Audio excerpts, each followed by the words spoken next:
warahmatullahi wabarakatuh. Kami dari mahasiswa program studi Teknik Informatika, Fakultas Teknik Universitas Malikusaraya. Kami dari kelompok Gerak, Gerakan Anti Korupsi, mata kuliah Kewarganegaraan semester 2.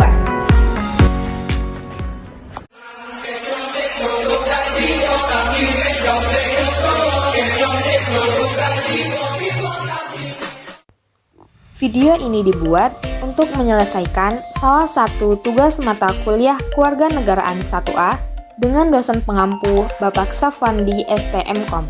Kami dari kelompok 2 dengan nama Gerak, Gerakan Anti Korupsi, terdiri dari 3 anggota kelompok yang masing-masing bekerja sama dalam memenuhi tugas dengan tema revitalisasi mahasiswa dalam mewujudkan generasi bebas korupsi. Sebelum kami masuk ke pembahasan lebih lanjut, izinkanlah kami memperkenalkan diri. Yang pertama, saya sendiri Nagia Kamal Rahman, NIM 240170216. Lalu ada Nurul Firzatul Zanna, NIM 240170217, dan Sarah Yulistia, NIM 240170238. Baiklah, kami dari kelompok 2 akan mempresentasikan dengan judul materi Revitalisasi Mahasiswa dalam Mewujudkan Generasi Bebas Korupsi. Mahasiswa merupakan elemen masyarakat yang unik dengan jumlah terbatas namun memiliki peran signifikan dalam dinamika perubahan bangsa. Di tengah fenomena korupsi yang terus menggerogoti Indonesia, mahasiswa dituntut tampil sebagai agen perubahan, agent of change, dengan memanfaatkan kompetensi dasar yang dimiliki berupa kapasitas intelektual, kemampuan berpikir kritis, dan keberanian menyatakan kebenaran untuk menjadi motor penggerak pemberantasan korupsi demi terciptanya generasi yang berintegritas dan bebas dari praktik koruptif. Adapun tujuan penulisan yang ingin kami capai dalam pembahasan kali ini ialah dapat memahami pengertian apa itu korupsi, memahami seberapa pentingnya mencegah korupsi, dan mengetahui bagaimana strategi pencegahan korupsi. Korupsi sebagai fenomena global telah menjadi permasalahan serius yang mengancam sendi-sendi kehidupan berbangsa dan bernegara. Secara etimologis, kata korupsi berasal dari bahasa Latin corrupti yang berarti kebusukan, keburukan, kebejatan, ketidakjujuran, dapat disuap, tidak bermoral, dan penyimpanan dari kesucian.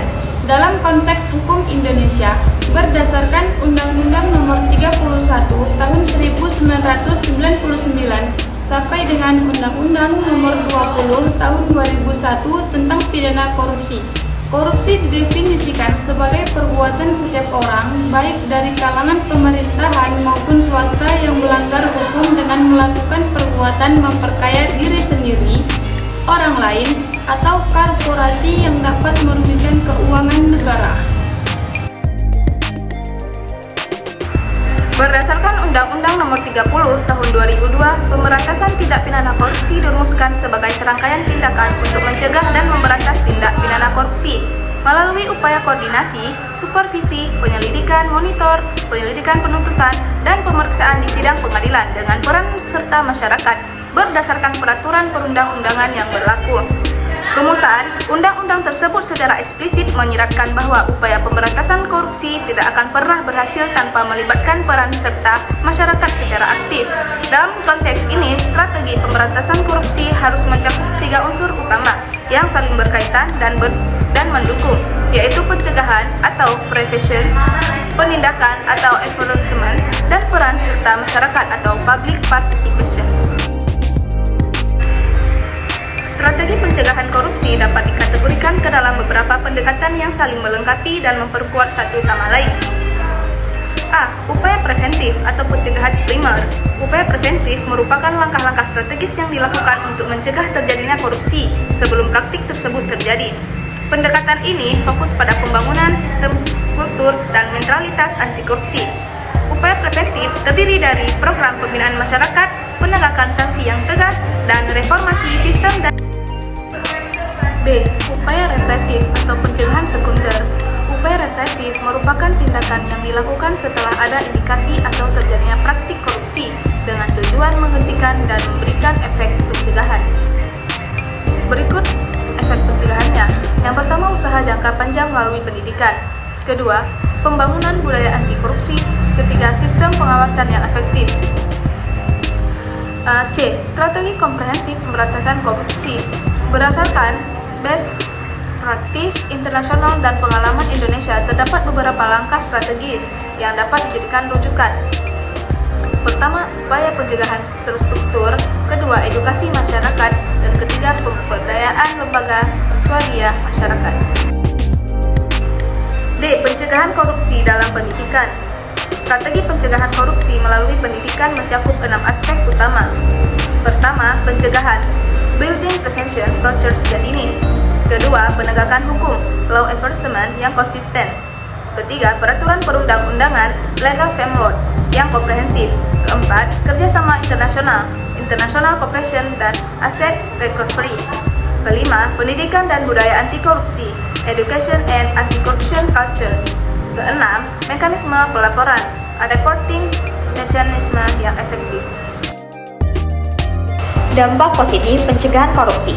Pencegahan korupsi memiliki dampak yang sangat positif, seperti meningkatkan kepercayaan publik, mendorong keadilan sosial, dan menciptakan sistem yang lebih efisien dalam penggunaan sumber daya. Hal ini berdampak pada peningkatan kualitas layanan publik, pertumbuhan ekonomi yang lebih stabil, dan terciptanya pemerintahan yang lebih transparan dan akuntabel.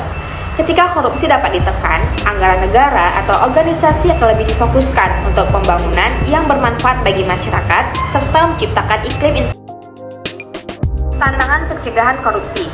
Namun, tantangan besar dalam pencegahan korupsi termasuk budaya korupsi yang sudah mengakar, pengawasan yang lemah, dan kurangnya sanksi yang tegas bagi pelaku. Selain itu, pengaruh politik dan kekuasaan seringkali menjadi hambatan karena pihak-pihak terlibat seringkali terlindungi dari tindakan hukum. Untuk itu, dibutuhkan perubahan budaya, penegakan hukum yang lebih ketat, dan kerjasama antara pemerintah, lembaga penegak hukum, serta masyarakat untuk menciptakan sistem yang lebih transparan dan akuntabel. Nah, kesimpulannya, mahasiswa memiliki potensi besar sebagai agen perubahan dalam gerakan anti korupsi, terlihat dari idealisme dan semangat kritis mereka. Namun, keterlibatan mereka di lapangan masih rendah dan belum terstruktur. Meski kesadaran akan pentingnya anti korupsi cukup tinggi, rendahnya partisipasi disebabkan oleh kurangnya pengetahuan, rasa takut, rendahnya minat, dan minimnya dukungan kampus. Oleh karena itu, idealisme mahasiswa perlu diperkuat dengan strategi nyata yang aplikatif dan berkelanjutan. Sekian presentasi dari kelompok kami. Semoga apa yang kami sampaikan tidak hanya masuk telinga kanan keluar kiri, tapi juga nyangkut di hati. Wassalamualaikum warahmatullahi wabarakatuh.